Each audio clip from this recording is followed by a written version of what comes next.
That's going to be a hard act to follow. How's everybody doing tonight? Welcome to the 2016 Martin Luther King Jr. Day celebration. Let's get the proceedings started really quickly. I have 3 people that will start and do the invocation tonight. So with Samir, Lori Franklin, and Pastor Chris, please come up to the podium and do the invocation for us.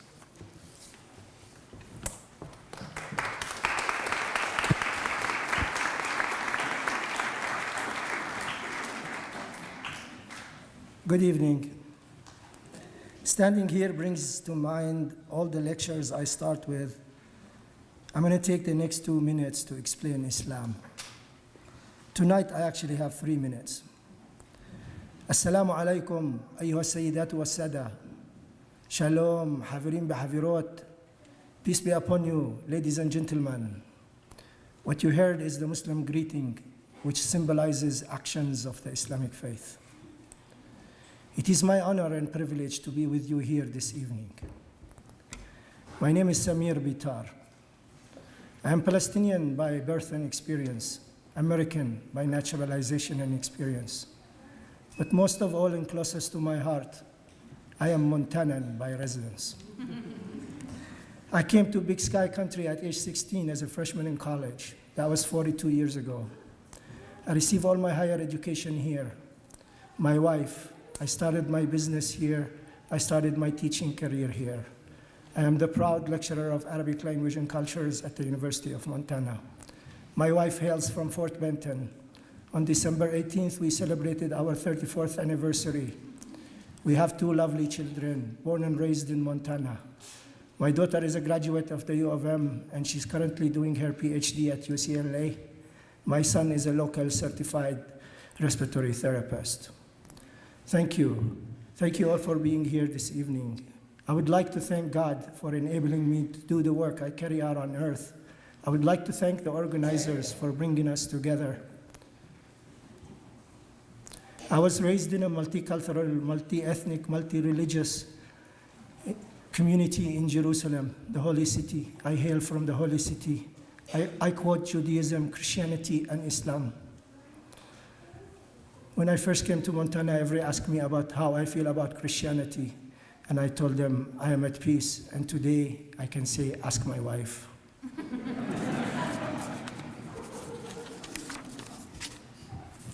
I teach my students about love. Tonight, I'm going to talk to you about love, fear, and Islamophobia.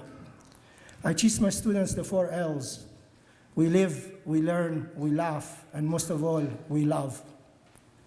And we do that while we exercise the 3 C's. We are calm, courteous, and considerate. I believe with love, we can attain the highest in human existence. Fear is the true enemy. And in celebration of Dr. Martin Luther King Jr. and my own daughter, I want to share with you a poem she wrote back in 2002 when she was a 10th grader at Big Sky and came in 3rd place in the contest. She took one of Martin Luther King's quotes and started a verse with every word. He said, "We say that war is a consequence of hate, but close scrutiny reveals this sequence. First fear, then hate, then war, and finally deeper hatred." Martin Luther King Jr. We, as people, want to belong. 2, say that we are part of something. It is a need, a want. That controls our emotions. War can only rebirth this need. Is it too much to ask for a little understanding? A person is a person, a soul is a soul. Consequence of delusion is cruel. Of life, there is limited time, and many of those living use the time they have to plunder. Hate, a mere loathing of what we cannot have. But we hide it behind a different facade. Close to fear is ignorance. for we only fear what we do not understand. Scrutiny uncovers this betrayal and reveals the skepticism in our own selves. This strips us of our capabilities. Sequence which we create. First, fear enters the mind as we notice difference among us.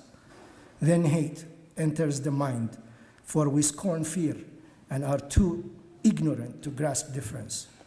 Then war, because we are unable to think past violence. And finally, destroying all trust we create, deeper hatred for each other. Jinan Samir Bitar, 10th grader, Big Sky High School. I'm trying to go as fast as I can, and I'm very appreciative. I love my community, and as a man of faith and an educator, I seek to thwart this culture of fear and replace it with a culture of love and hope.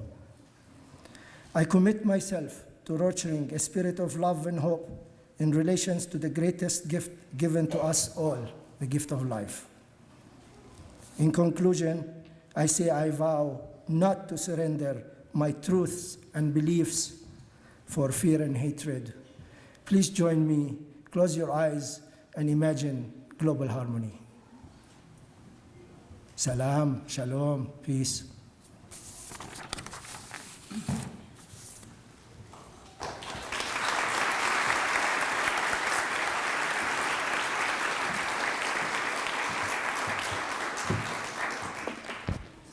Hi, everybody. My name is Lori, as LaShawn said, and I'm here because one of the blessings that I have in my life is to be a leader at Har Shalom, which is Missoula's synagogue. So Dr. Bitar talked about love. I'm going to talk about light. In the Jewish practice, one of the first prayers of the day in the morning is a prayer that we say called Yotzer Or, which means creator of light. And we thank the Holy One of blessings for bringing light to us. And this act of bringing light, it renews creation every day. And it's not only the light that we see each other by, that lets us see where we live in the world, but it's also the light of faith, the light of understanding, the light that allows us to discern what we have to do, alone and together, to fix the brokenness in the world. The light that illumines the path that we can take together to make this world a better place. Ah, what a good idea. We say, Or Chadash al Zion Ta'ir, which is literally a new light, shine a new light on Zion. And it means renew our vision for a beautiful world. Veniske kulano mehera leoro. Let us be worthy of having this light in our life. And how do we be worthy? Through our actions, through what we do, by acting in faith and with love and with steadfastness. And even in our modern world, when we can turn from dark to light with just the flick of a switch, nighttime is still a time of uncertainty and a time to gather as we do this evening for mutual reinforcement. In the Jewish evening prayers, we pray for the protection from the Blessed Holy One, and we ask of God, Ufros aleinu sukat shlomecha, spread your shelter of peace over us. And in the shelter of God's peace, we can celebrate our unity. In the shelter of God's peace, we gather courage to face an imperfect world, and we find ways to turn our holy impatience into constructive action. So to conclude, I'd like to read to you a liturgical poem from the Reform Jewish Book of Prayer. Standing on the parted shores of history, we still believe what we were taught ever before we stood at Sinai, that wherever we are, it is eternally Egypt, that there is a better place, a promised land, that the winding way to that promise passes through the wilderness, that there is no way to get from here to there except by joining hands, marching together. Thank you.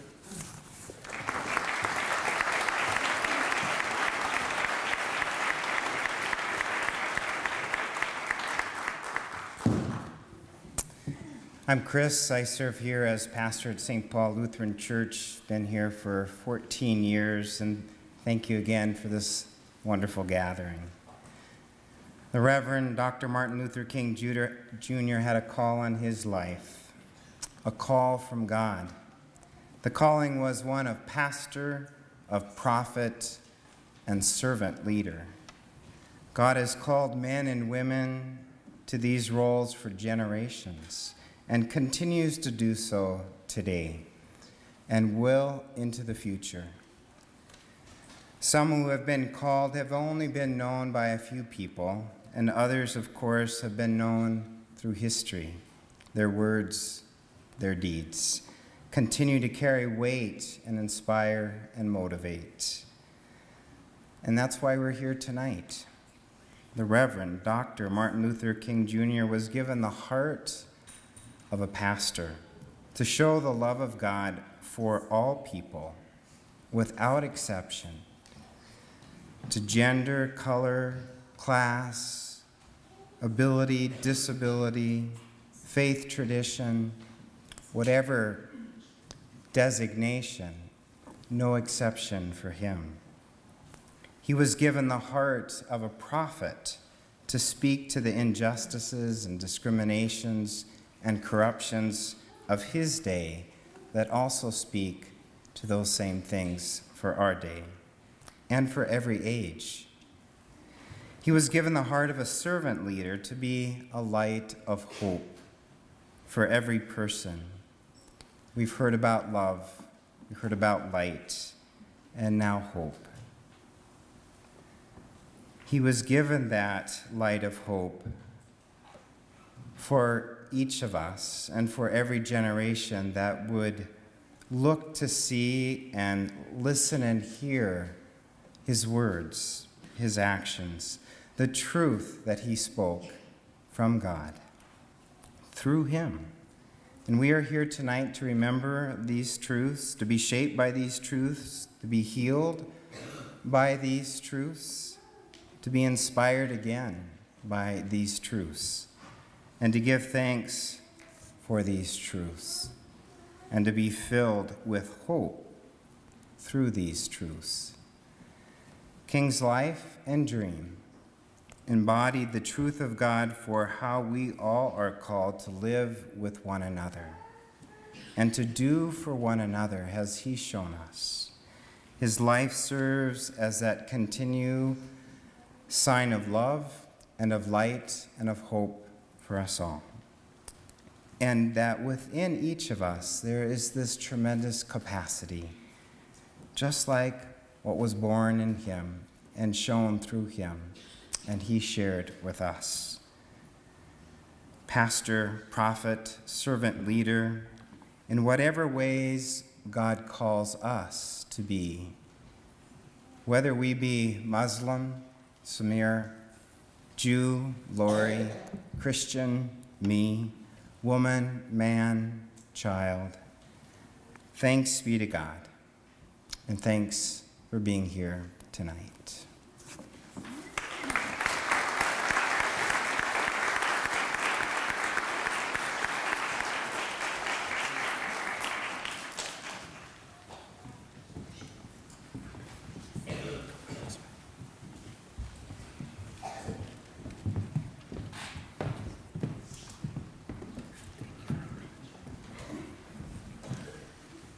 Hey, hello everyone, how are you?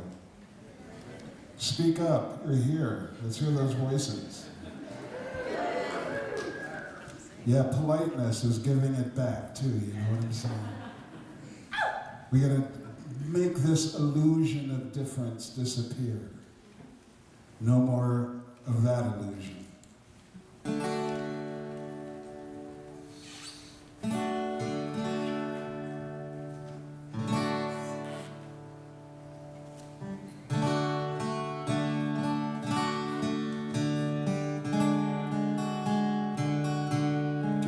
this, okay?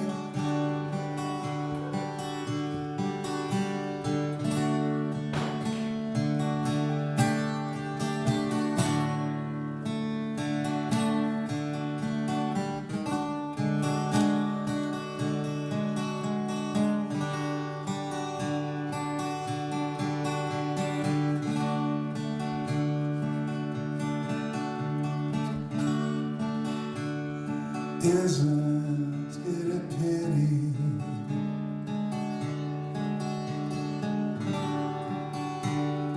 isn't it a shame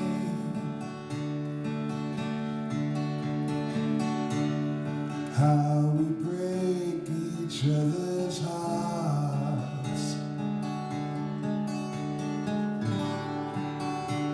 and cause each other pain?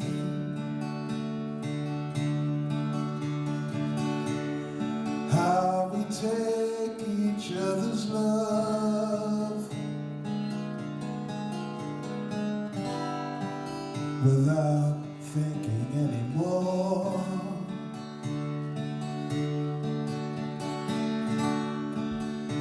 Forgetting to give back.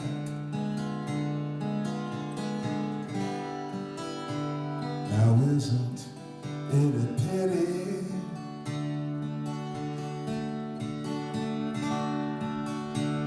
Some things take so long,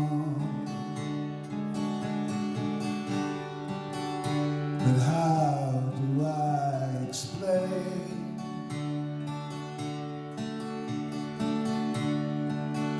When not too many people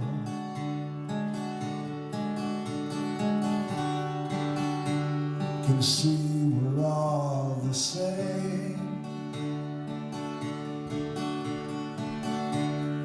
And because of all that is, their eyes can't hope to see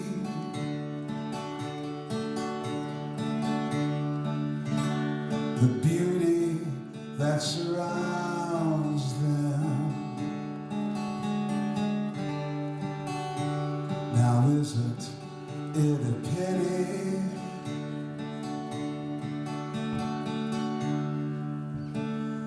Isn't it a pity?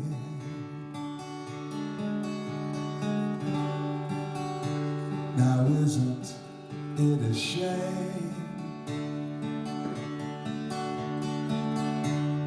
how we break each other's hearts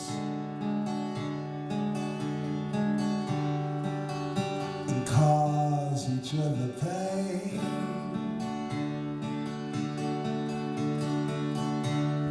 How we take each other's love without thinking anymore.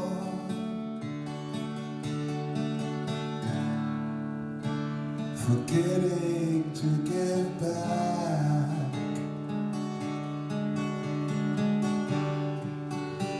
Now isn't it a pity?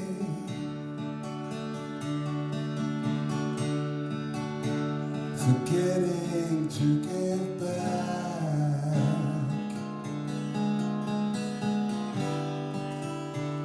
Now isn't it a pity?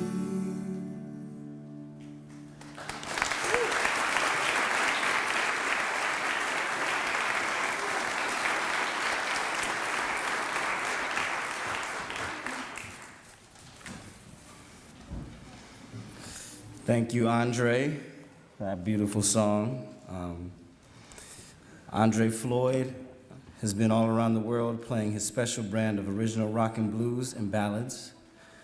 Andre has worked with such greats as Taj Mahal, Edgar Winter, Corky Siegel, to name a few. Not only has Andre performed for 42 of his 61 years, but Andre is also a renowned promoter of concerts and has produced over 30 CDs for other regional artists. In short, Andre is the quintessential musician and businessman. Currently in the studio, working on his 4th CD on his cell phone Tapas record label. Andre is currently touring and pleasing audiences all over the Northwest with his original brand of powerful blues and having fun. So don't miss this truly gifted product of Montana. Thank you, Andre.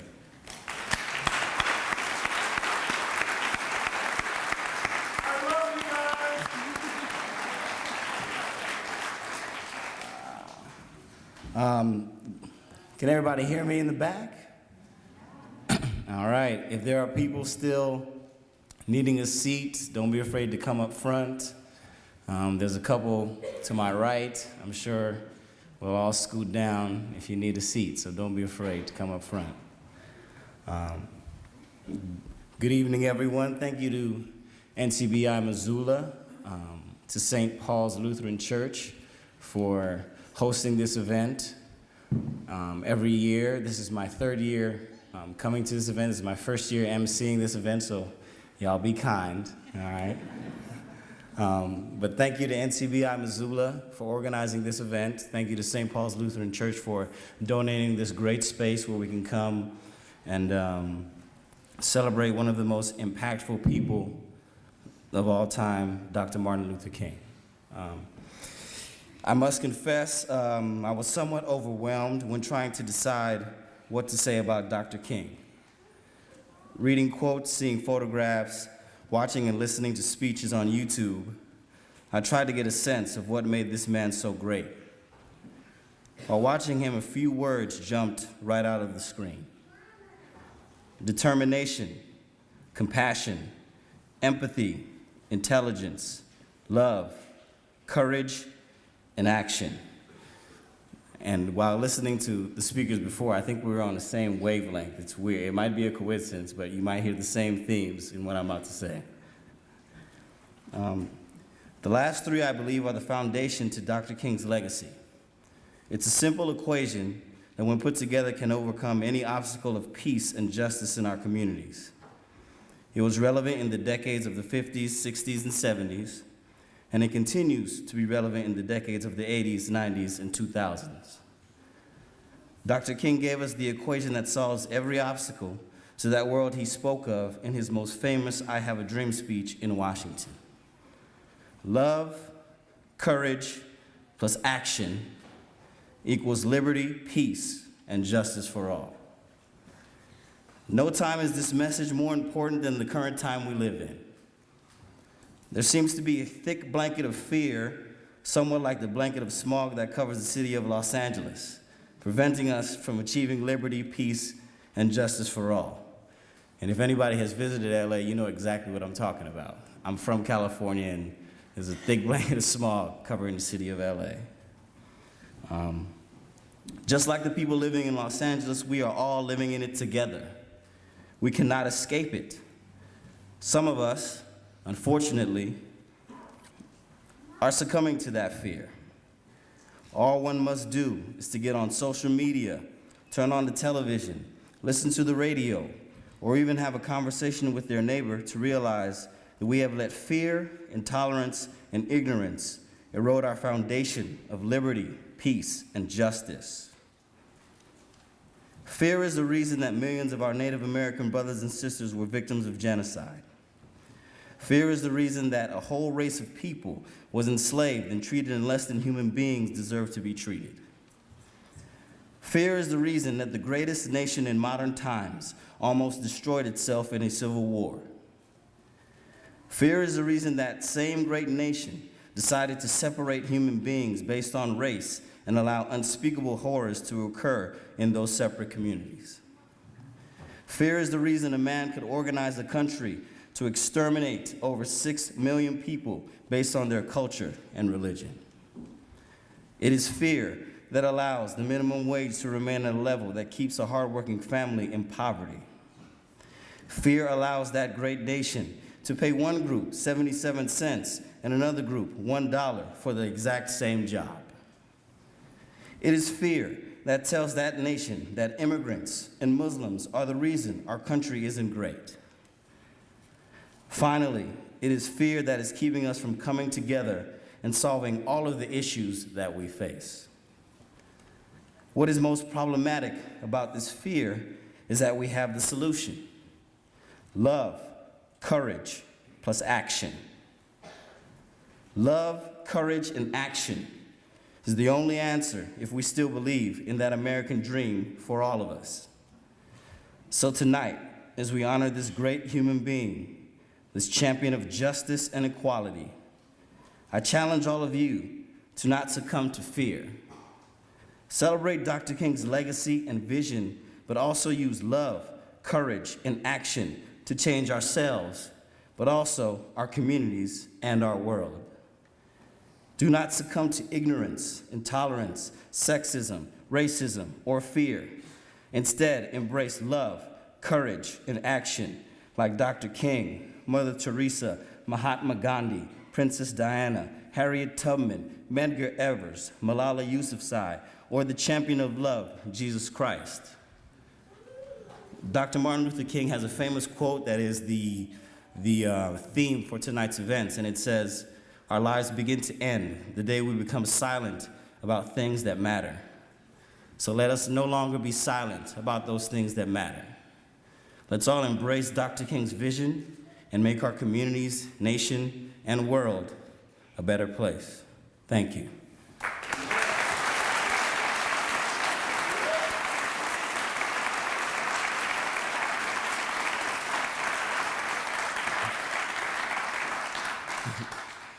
I'm nervous, I'm sweating.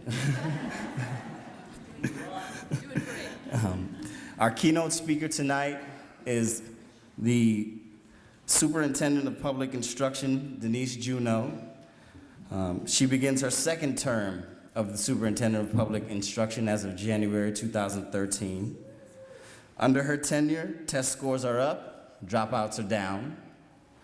Her initiative, Graduation Matters Montana, has schools and communities working together to implement locally developed plans to keep more students in school. Additionally, the state has raised standards in English and math and is providing more opportunity for students to access higher education. Denise is the first American Indian to serve in a statewide elected office. She graduated from Browning High School in Browning, Montana. She earned her bachelor's degree in English from Montana State and her Master's of Education from Harvard Graduate School of Education, and her doctorate from the University of Montana. She is currently running for Congresswoman, and if elected, she would be the first American Indian woman to be elected to Congress. And I know there's,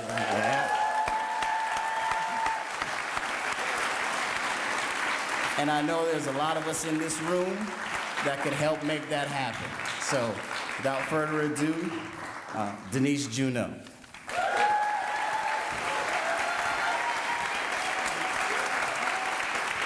Thank you. It's really great to be here, and thanks for the invitation. I feel like I already heard the keynote. He did a great job. It's like I'm going to steal all of that speech that he just gave. So it really is a privilege to speak to you at this celebration honoring the life and legacy of Dr. Martin Luther King Jr. Dr. King symbolizes the struggle, strength, and commitment it takes to achieve a more just society. He gave voice to the values of freedom, equality, and justice for all. These values are what so many of us, I know a lot of people in this room, all of us, work toward each and every day. And while we honor Dr. King, it's important to remember that we all have the capacity to do what he did. Our speeches may not be remembered for all eternity, and we may not have a national holiday dedicated to us, but we can all stand up for what we believe in. We can give our voice and our commitment to the important values that matter to our community and to the world: freedom, equality, and justice for all. I know all of you are doing your part to make the world a better place, and I applaud you. We do ourselves a disservice when we forget to acknowledge the victories, small and large, that we've seen in our lifetime. And it's clear that we've made great strides since the time of Martin Luther King Jr. Segregation is no longer the law of the land. We twice elected a black man to president. By this time, we may watch a woman be sworn in as president. I know there's a lot of feel the burn people here, but. And, as LaShawn said, Montana has an opportunity to elect the first American Indian woman to Congress ever.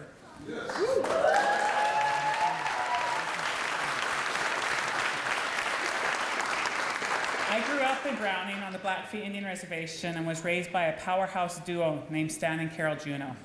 My parents went to college in the 60s, and their commitment to advocacy and social justice is as strong today as it was when they were young. Working for equality and justice wasn't some passing phase they grew out of once they settled down and started a family. My brother and I went to more community meetings than we care to count when we were growing up. At that time, I might have cared more about watching TV or playing outside than I did about attending yet another meeting. However, I am glad they instilled in me a strong sense of justice and a desire to make sure that everyone, regardless of their economic status, their background, their heritage, that everyone has a shot at success. Dr. King once said, "The function of education is to teach one to think intensively and to think critically. Intelligence plus character, that is the goal of true education." I take that idea with me each and every day to work. Our job as educators, parents, grandparents, and mentors is to provide the next generation with the skills and passion required to move our society forward. When I came into office as superintendent of public instruction, more than 2,000 students were dropping out of school every year. Without a diploma, these students had little hope for an economically secure future.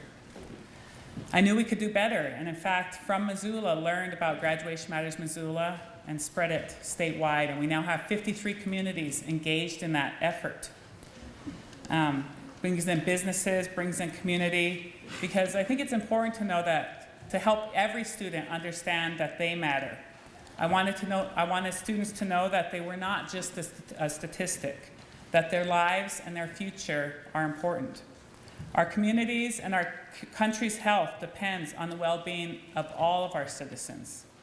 Partnerships among schools, students, families, and businesses in 53 Graduation Matters communities have accomplished tremendous results. Montana can now boast its highest ever graduation rate. 86% of our students are graduating. Our dropout rate has been cut by more than 1/3. And that has not happened by accident. Thanks to Graduation Matters Montana, schools, families, and communities are speaking a common language, placing an emphasis on the importance of a high school diploma and what that diploma can mean to our collective future. Graduation rates may not be at the top of the global issue list you are concerned about, but did you know that 3/4 of the people serving time in Montana's prison system do not have a high school diploma? I graduated from the Harvard Graduate School of Education and the University of Montana Law School, but I always tell people my diploma from Browning High School is the most important document I possess. It opened the door for me to all of those other opportunities. Graduation Matters Montana is just one example of what can happen when people work together for the common good. This kind of forward momentum happens across Montana every day. Right here in Missoula, you are the first community in Montana to pass a non-discrimination ordinance to ensure people are not harassed, fired, or kicked out of their homes based on their sexual orientation or gender identity. Good for Missoula.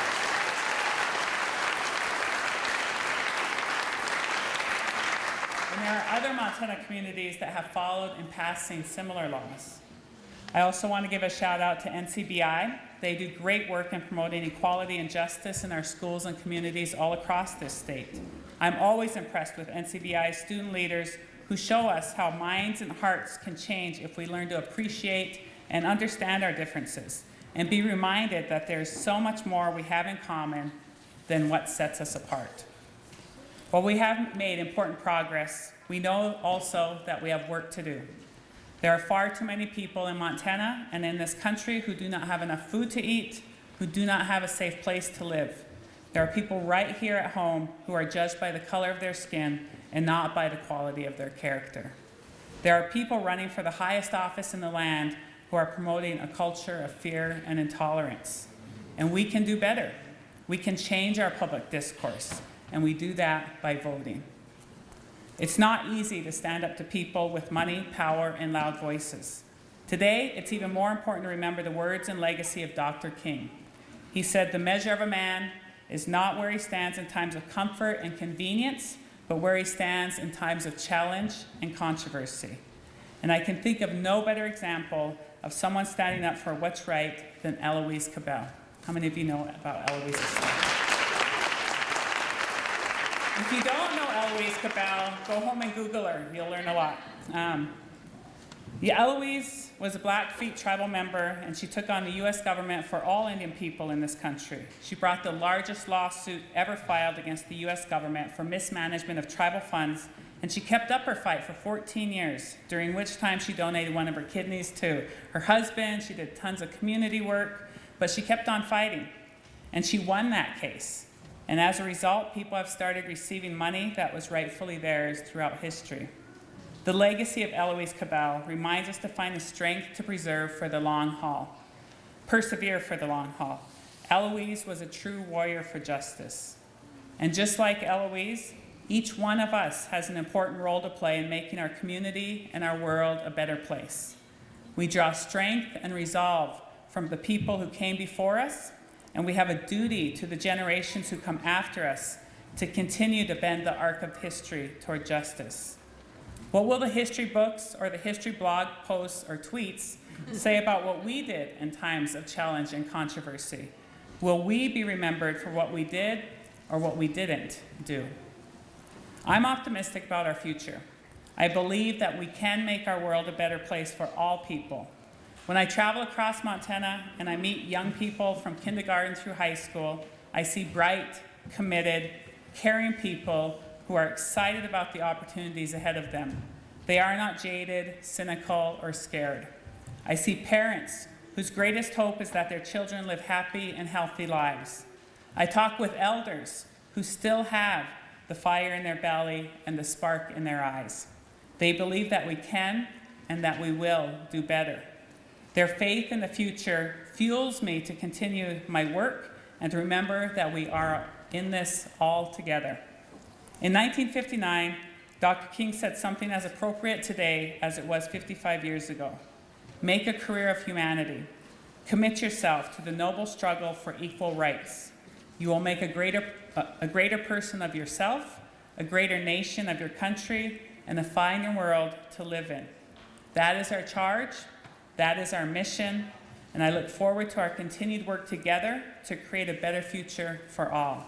Thank you for having me this evening.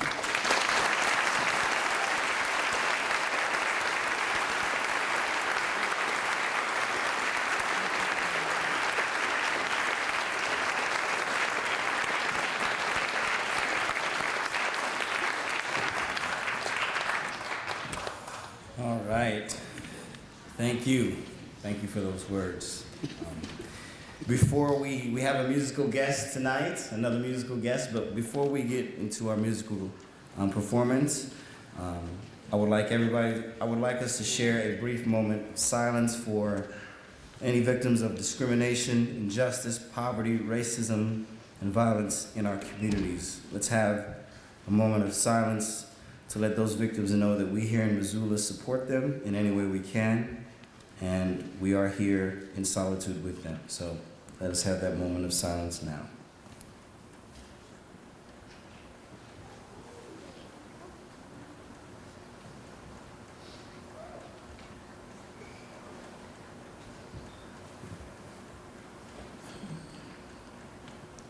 Thank you all.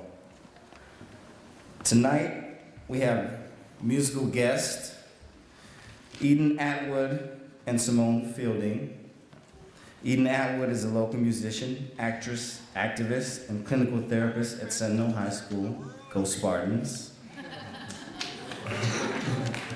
She has an extensive performance career beginning at a very young age. She has toured around the world and teaches vocal lessons and has been giving lessons to and performing with Simone Fielding, who is here with us this evening.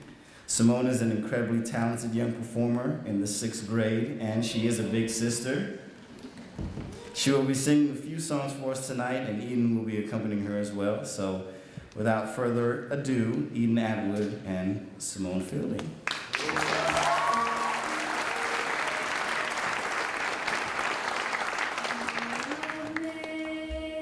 Amazing grace, how sweet the sound that saved a wretch like me.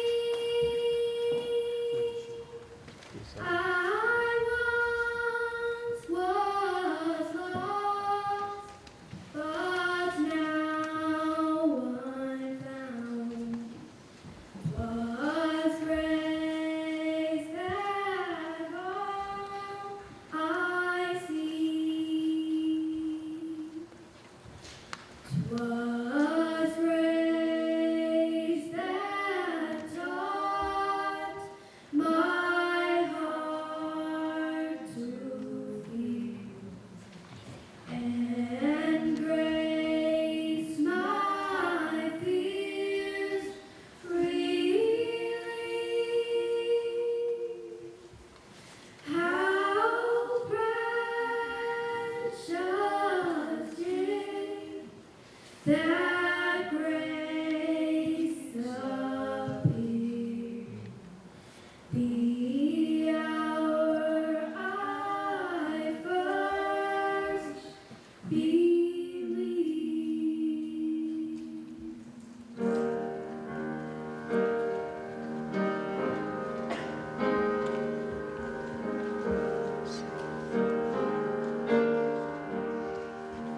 There is more love somewhere. There is more love somewhere.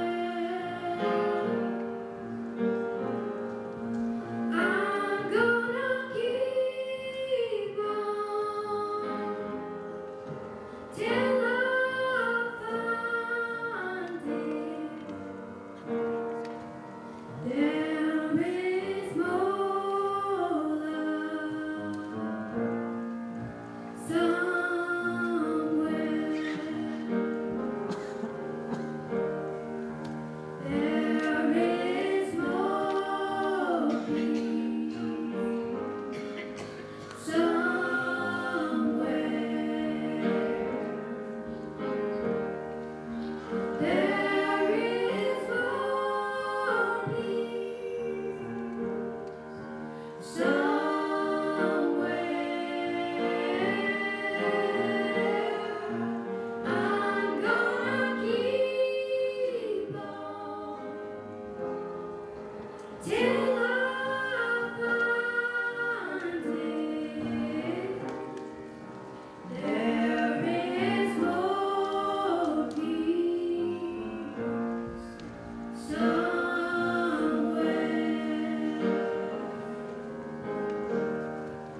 that our community believes in the importance of equal justice, human rights, and other principles that comprise the legacy of Dr. Martin Luther King Jr.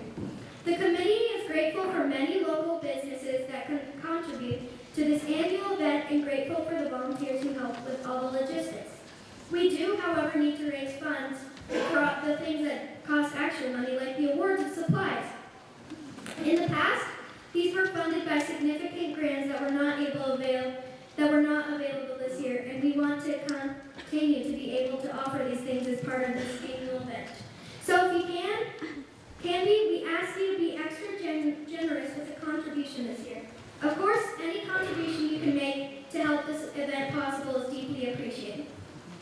In a moment, some volunteers will be walking around to pass the hat, but most important gift you have given us is your attendance tonight. So thank you for helping Missoula commemorate this important holiday. Checks can be made out to NCBI Missoula.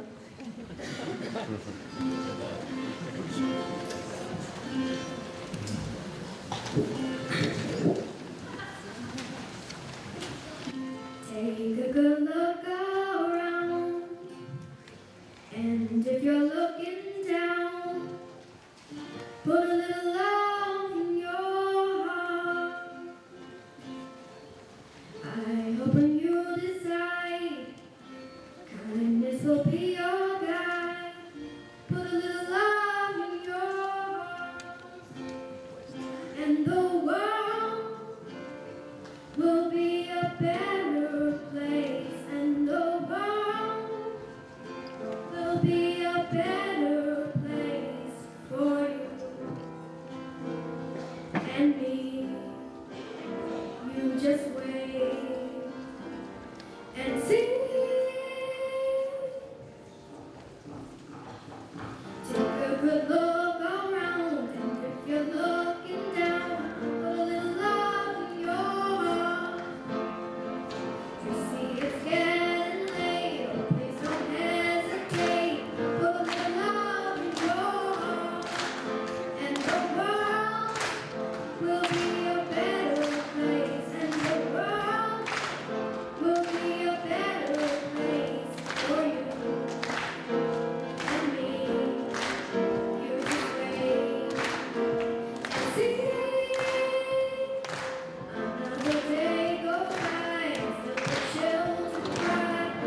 right, thank you so much. Thank you so much. Let's hear it once again for our musical guests.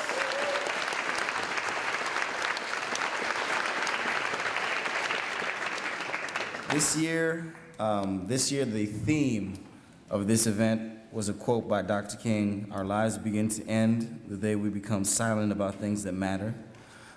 So we have the awards for the art and essay contest coming up, and this contest is for our young people.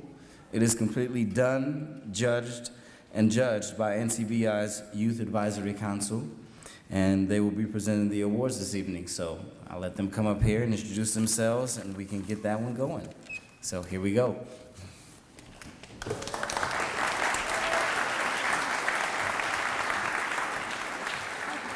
Thank you, LaShawn. We're super excited to be a part of tonight's celebration.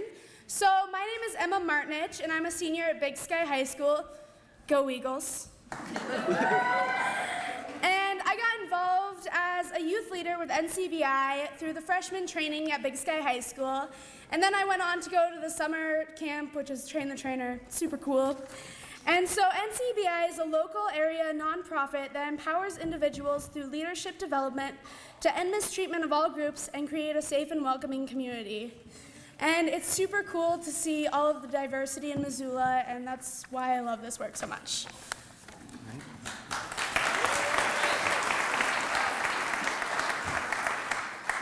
I'm Gage Taylor. I'm also a senior at Big Sky High School. I got involved as a youth leader my freshman year with the Big Sky High School freshman training. I was a juicy face, which meant that I just kind of helped out with freshman training for the next couple years. And then this past summer, I came in and actually got trained to be a trainer. I'm currently a co-facilitator at an after-school program called BRAD. That's Boys Respecting All Diversity. This is a group of boys where we come together and we try to teach young boys how to express themselves and how to truly believe in themselves, and so that way there's not all these stereotypes that are bringing them down. I love this work because it's just a really great way for me to give back to the community, and I feel like it's more than just being myself. It's being a bigger part of something, and that actually does make a difference.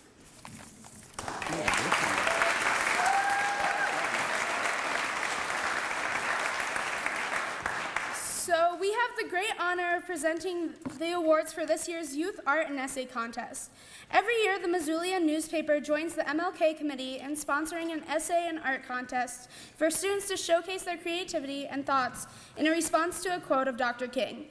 The artwork and essays of the contest winners have been published in today's copy of the Missoulian. This year's contest received over 350 really amazing artworks and writings. Although the committee could only pick a limited number of the awards, we want to honor and recognize all who entered the contest. This committee was truly inspired and in awe at the incredible talent and visions of the community's young people. Myself being one of the judges, I read quite a few of them, and they were really spectacular.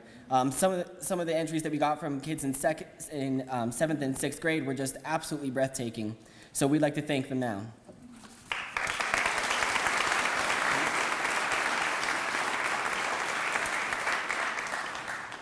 We will be announcing the winners for the art contest first. We will be calling out names of the 3rd place, 2nd place, and finally 1st place winners. We will ask the winners to come to the stage to be recognized, and then directly in front of me, a team will work to get you your awards. All the winning artwork will be projected as we announce the names up here and up there. Yeah. Around. All right, so our 3rd place winners are Malachi Jackson. If we mispronounce your names, I'm incredibly sorry. Oliver Beck and Kinley Murden and Abby Donald. So can those people please come up?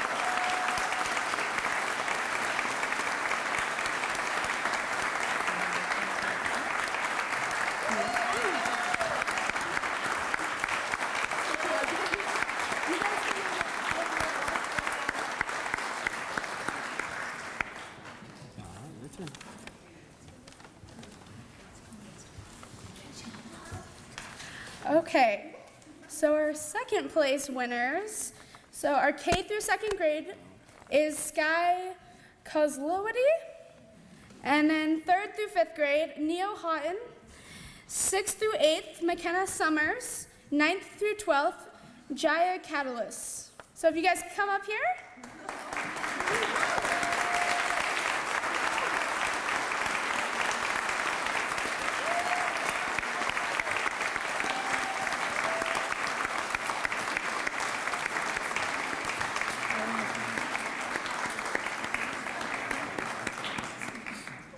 So you guys can go grab your awards down there. All right. And our first place winners this year are, in K through 2nd, Benjamin Reed. 3rd through 5th, Emma Cashel. 6th through 8th, Chloe Long. And 9th through 12th, Savannah Koshel. Koshel? Yeah. You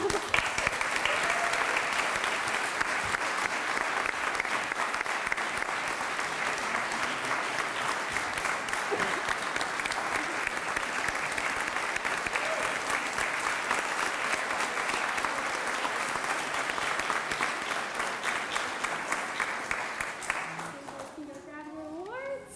Great job. Okay. Nope.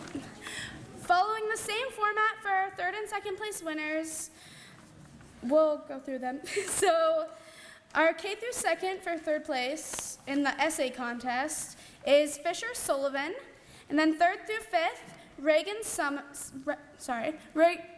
Remmers, 6th through 8th, Ella Kurtz, and 9th through 12th, Evan Tabler.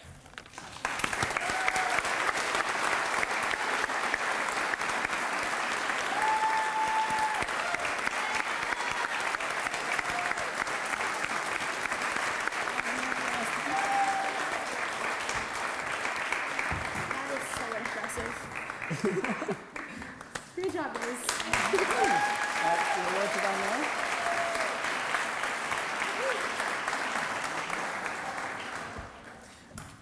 All right. And now let us welcome our 2nd place winners, K through 2nd, Sarah Allmarcher.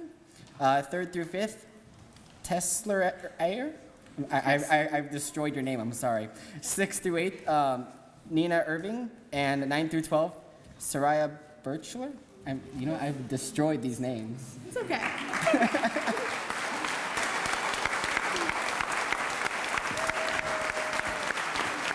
sorry if I destroyed your name. Great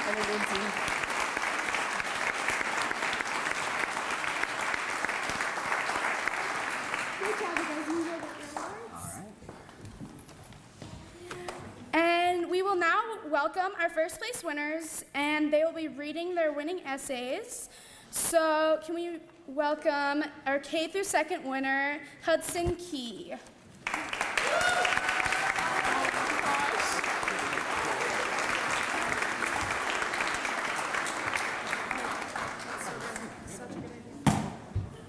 Step up on there, young sir.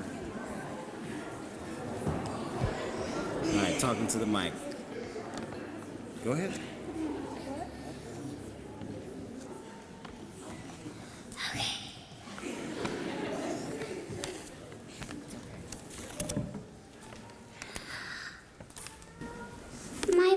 My voice is like Luke Skywalker's lightsaber, cutting bad guys in half, like Darth Maul. My voice is powerful, defeating Darth Vader. I protect the things that I care about, like the Ewoks protecting the Earth.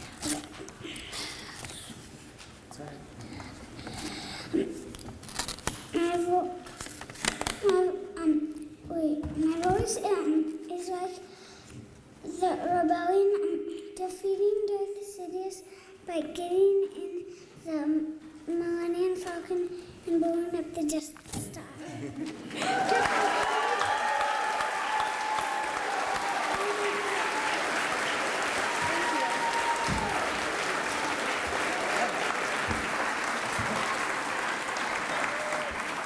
That was so good. That is better than anything I think I'll ever write, actually.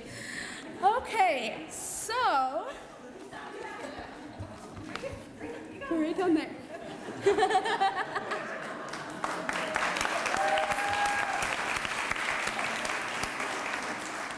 Okay, so next we have our 3rd through 5th grade winner, Lucy Reed. So will you come up and read your essay?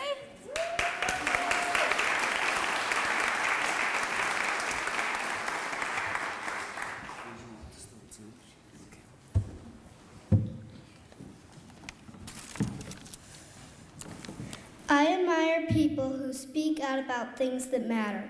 Martin Luther King Jr. spoke out when he shared his dream that one day the world would be fair.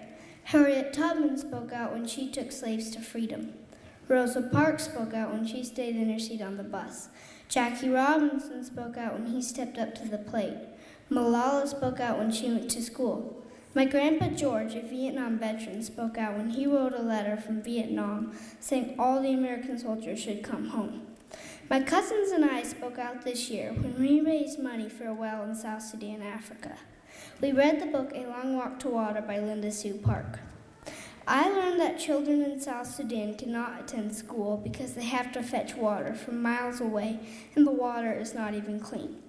One of the lost boys of Sudan, Salvador, was rescued, came to America, and then started raising money to drill clean water wells in South Sudan. We were inspired to help him because we felt bad. We sold donuts, wrote letters, made signs, and told the story to family and friends. People who speak out make other people feel braver about speaking out too. I hope one day we can all speak out about something that matters to us. How can you speak out about what is important to you?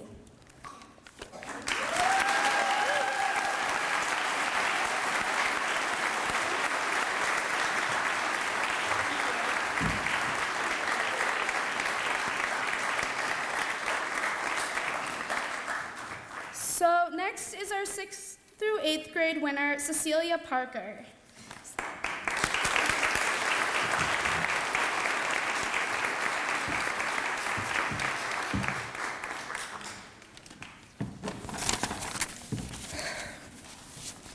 Should we keep our silence, the world will start to fall. Our peace will crumble to chaos with shouts and cries and calls. The people will start to wonder if freedom will ever return. For how can we truly be happy when freedom is something we earn? Fear will strike the hearts of those who are deemed lesser. Will we all step back while inequality starts to fester? When you see someone who needs help from hand and heart, take a stand for what you know, for that is what sets us apart. It's true that kindness must always reign, with safety for woman and man, so we can live with surety, close together, hand in hand.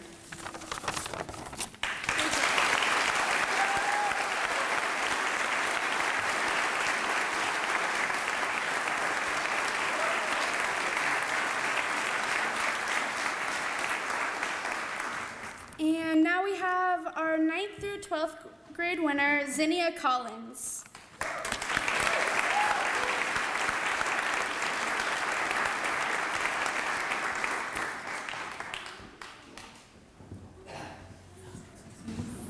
One sec, let me get it out.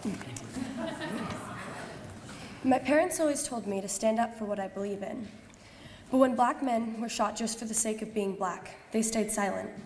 The ones that did speak out were considered weird or anti-American. When girls were raped by football players, society said, boys will be boys, whatever the heck that means, or the girl deserved it. The ones who spoke out were called feminists. I'd rather be called weird, anti-American, or a feminist if it meant I was making a difference. So what's more important to you, being normal and fitting in, or leaving your mark on the world?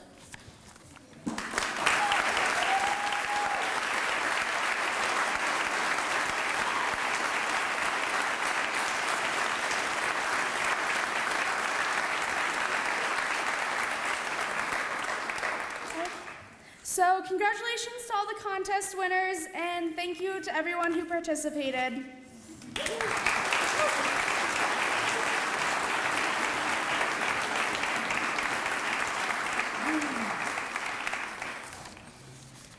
Thank you to all the contestants, award winners. It's hard not to be inspired listening to those poems and those essays. Very hard not to be inspired.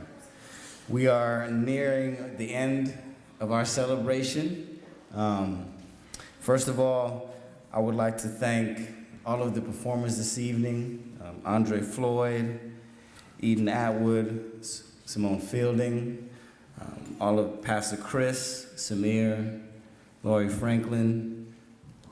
Thank you everyone for coming out tonight and supporting this event. Andre will be closing tonight's program with another song. But before that, I want to invite everyone to please come downstairs to the basement for the community dinner afterwards. This is an incredible meal that is all provided by a donation, so if at all anyone can make a donation, we are please asking that you do so. $5 per person, $10 per family. Understand it is a suggested donation, so if you cannot donate, that's understandable as well. But if you can, we'd really appreciate it so we can continue to have events like this in the future. There will be separate donation jars for the meal in the lower level, but again, don't let you not being able to make a donation bar you from coming down and enjoying a great meal, all right? Thank you to St. Paul's Lutheran Church for hosting this event this year, NCBI Missoula, NCBI Youth Advisory Council, the Missoulian, Westridge Creative, Rockin' Rudy's, Bitterroot Flowers, Coca-Cola, the Good Food Store, the Missoula Community Food Co-op, North Missoula Community Development Corporation, Exit Realty, Holy Spirit Episcopal Church, Parkside Credit Union, Le Petit Bakery, and Hide and Soul. And once again, thank you to all those who are here tonight and supporting this event. Without your help and your donations and your attendance, we would not be able to put this event on every year. And remember, our lives begin to end when we become silent about things that matter. So let us embrace love, courage, and action to make our communities a better place. Thank you for coming this evening, and God bless. Thank you. Thank you.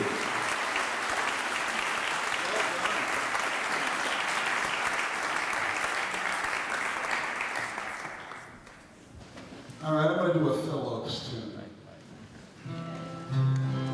Anybody know Phil Oakes? Now, I know that everybody marched from the park up to the celebration tonight, but there's another kind of marching. Sometimes it doesn't have to do with peaceful means. I think that's what Phil Oakes wrote this song about.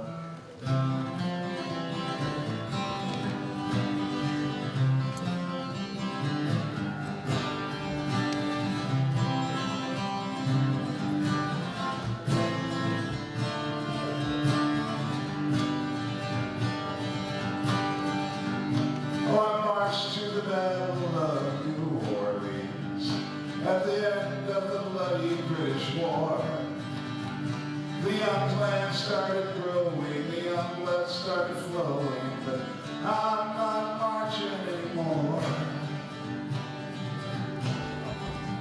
For I've killed my share of Indians in 1,000 different fights.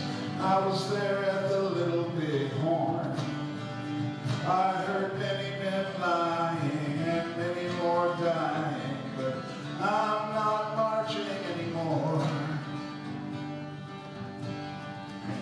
'Cause it's always the old that lead us to the war. It's always the young to fall. Now tell me what we've won with our saber and our guns. And tell me, is it worth it all? Well, I stole California from the Mexican man, and I fought in the bloody Civil War. Yes, I even killed my brother and so many others, but I'm not marching anymore. Well, I marched to the battles of the German trench, in a war that was made to end all wars. Oh, I must have killed 1 million men, and now they want me back again, but I'm not marching anymore. 'Cause it's always the old that lead us into war, and it's always the young to fall. Now tell me what we've won with our saber and our guns, and tell me, was it worth it all? For I flew the final mission in the Japanese sky. I set off the mighty mushroom roar. When I saw the cities burning, I knew what I was learning. I'm not marching anymore.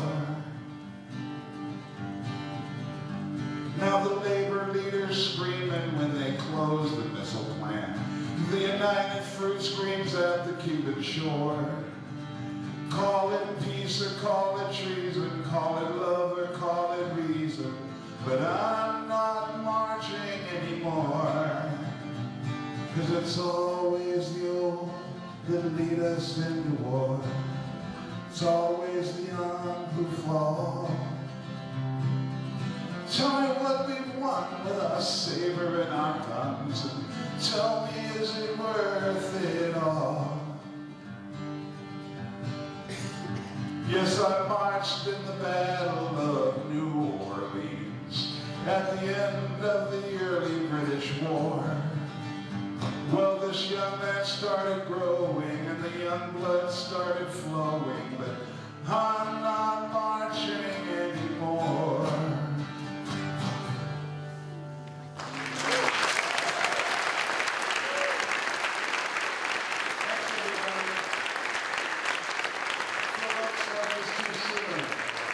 Thank you so much for being here.